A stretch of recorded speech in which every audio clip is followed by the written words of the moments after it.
So if you're brand new to type or it's pretty early days for you and you're just sort of trying to figure out what this whole ESFP thing means all by itself, we're going to be talking about this in two different layers of complexity. But I think if you're new, you're still going to be able to follow along. And if you are somebody who is a type geek and is super into this, then we'll also address some of these components there too. But if you're new to type, hang with us because I think that this is going to be valuable no matter what level you're at right now. Yeah. So the 4 different subtypes of ESFPs, and these are actually the same subtypes of all types, are the dominant version, the creative version, the normalizing version, and the harmonizing version. Now, if you're a type geek, what this really means is that your first 2 cognitive functions, your dominant, or what we call driver function in the car model, and your auxiliary, or what we call the co-pilot, these cognitive functions are going to have an either what's called analytic or holistic expression. And basically what that means, I'm starting to see it even more simply in like output and input. Yeah. There's 2 different directions that each of these functions take, which is more like expression and pushing my energy out to the world.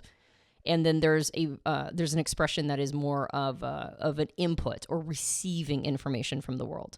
And each of the functions can do both of these, right? They can both input and output. But we have a tendency to like one of those expressions more. We either like the output version or the input version more. Just quickly, somebody could confuse that with introversion or extroversion. So just make sure you land that point clearly. We're not talking about introvert or extrovert here. No, exactly. Input output's different. Exactly. We're more talking about using the function to assert our will in the world or to be sensitive to other people's assertion, like kind of receiving information. And each of the functions has a slightly different way it shows up when it's in output versus input. Yeah, one way to think of it is there's like a real intense focus versus more of like a diffused view. Right. Like a lens we see things through. Exactly. And so depending upon whether or not you have a preference for that more assertive energy with those 2 functions or receptive energy for those 2 functions, and in what order you prefer that in, it's going to change your subtype. Now, we get trained into output or input, or maybe more assertive versus receptive energy, I should say. We get trained into this as people. And part of that training is the career choice we have.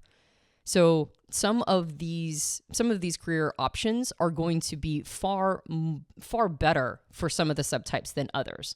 Like take, for example, when I talk about the creative subtype of ESFPs, these positions might not be as attractive to somebody who is a normalizing ESFP and vice versa.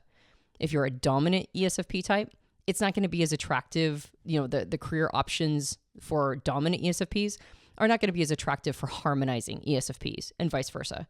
So some of these are going to be probably more attractive to you depending upon your subtype. And others are going to be like, really? ESFPs would want to do that? And yeah, probably the ESFP subtype that's very different than your subtype. And if you listen to the full episode with Dr. Nardi about the subtypes, I believe in that episode we go into the neurotransmitters and the chemicals in our brain also have a play in this too. Right. So it's not just nurture, it's also nature, but might be influenced by nurture. Certain chemicals our brain gets used to or likes more than others tends to lean us in one of these 4 directions. That's right. Exactly. Okay. So let's talk about what those careers are. And again, actually, interestingly enough, if you're a young ESFP just starting out, like maybe you're in your early 20s, as I mentioned, after 25, your career choice very much influences how your type is going to show up in this way. So you might be at the cusp of making choices that will encourage you to land in one of these 4 subtypes. So be sensitive to which description fits you now and maybe where you want to end up, right? Like what kinds of, traits or characteristics you would like to show up with as an ESFP.